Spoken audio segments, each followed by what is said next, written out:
Vous le savez, à l'émission Passion Auto, on reçoit depuis quelques années des passionnés d'auto, des collectionneurs, mais vous êtes-vous déjà demandé qui prépare ces si beaux véhicules qu'on voit chez les différentes personnes qu'on rencontre?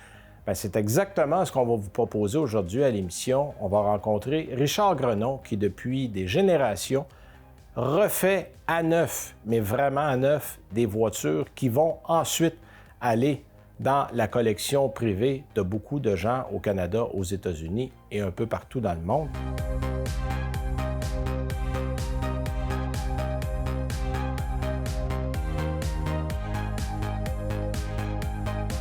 Salut Richard! Hey, salut Benoît! Hey, merci de nous accueillir. Écoute, bienvenue, ça fait bienvenue longtemps que je veux venir te voir. Ça fait longtemps que tu n'es pas venu. Ça fait longtemps que je suis pas venu.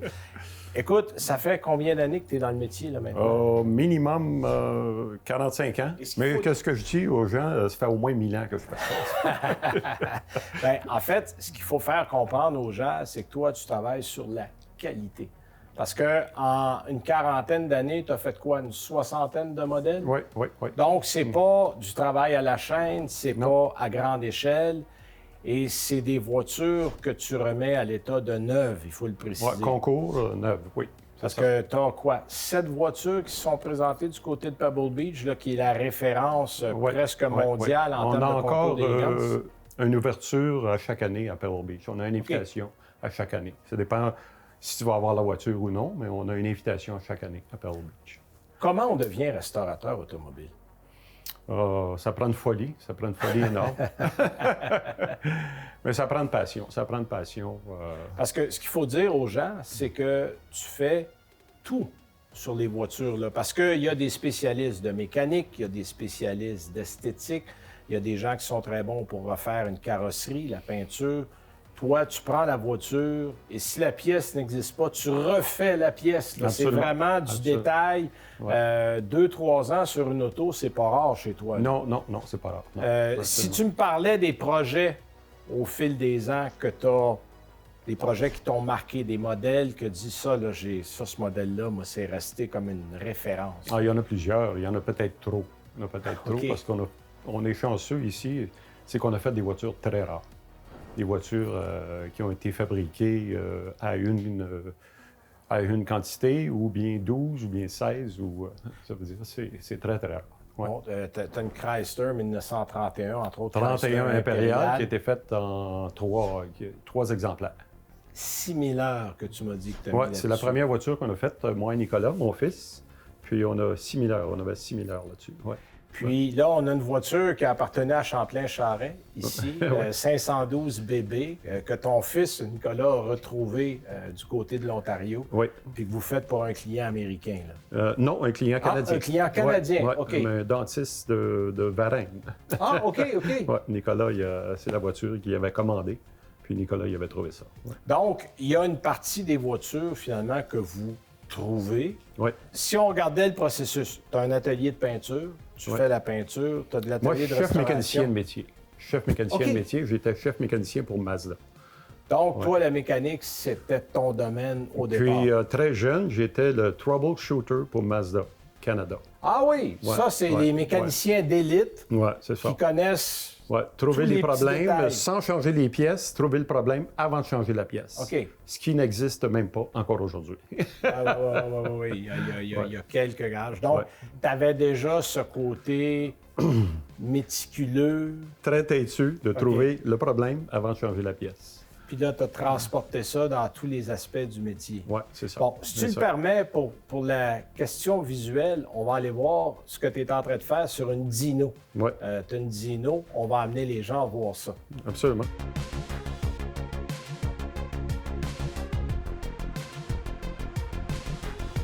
Bon, Richard, explique-nous qu'est-ce qu'on a devant nous exactement ici. Là. Bien, c'est un dash de Dino Ferrari. OK. Ferrari c'est celle qui est derrière nous, là.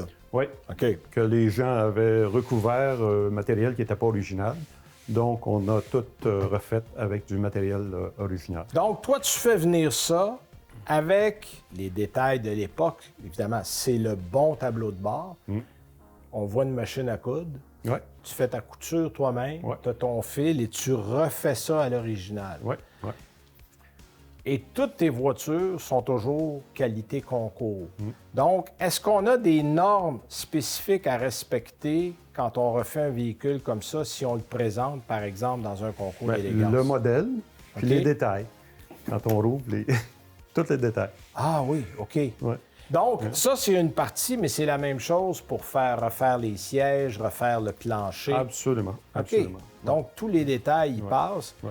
Évidemment, c'est dur de mettre un prix sur une restauration parce qu'il n'y a pas une restauration qui est pareille. Ouais. Mais si on veut prendre, mettons, une voiture qui est complète, là, qui arrive avec tous ses morceaux, mais qu'on doit refaire, on peut s'attendre à quoi à peu près là, comme prix? Bien, écoute, on a tout le temps un minimum pour une restauration complète. On a un minimum de 2500 à 3000 heures. OK. Ça, c'est...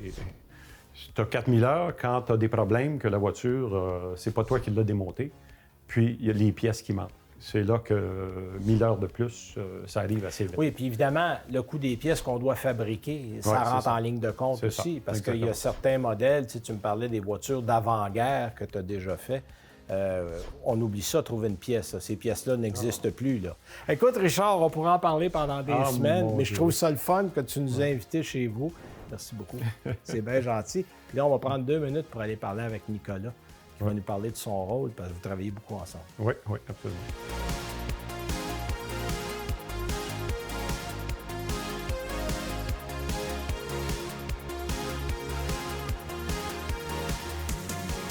Alors, la famille Grenon compte 2 membres qui travaillent fort à restaurer des voitures. On a Nicolas avec nous. Salut, Bonjour, Nicolas. Merci. plaisir. Nicolas, tu es avec ton père depuis quelques années. Oui. Puis, il me disait à la blague, il dit, lui, c'est le jeune, c'est le nouveau, c'est lui qui va chercher les voitures plus récentes.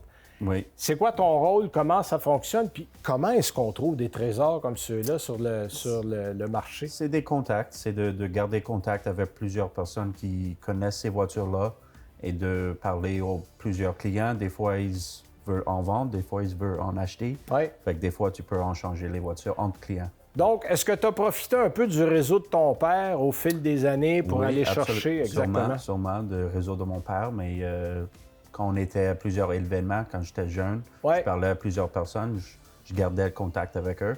Fait que ça grandit de année à année. Puis j'imagine qu'elle a des endroits comme Hershey ou Hershey, comme Pebble Beach Pebble ou Beach, très gros. les Amelia Island, je pense les Très endroits où important, on oui. retrouve, c'est ça, on voit là, des contacts, parce que je sais que vous vendez beaucoup aux États-Unis. La plupart, oui. La plupart, même du côté de l'Europe. Donc, c'est des gens que vous allez voir là qui souvent vont... C'est du Échanger. bouche-oreille. Toujours bouche à oreille. On fait pas beaucoup d'advertisement pour les voitures. Donc, sachez que pas loin de Montréal, Ouais. il y a un atelier de restauration de classe mondiale. Alors, je suis content de vous l'avoir présenté. Merci, Nicolas. Plaisir. Très gentil.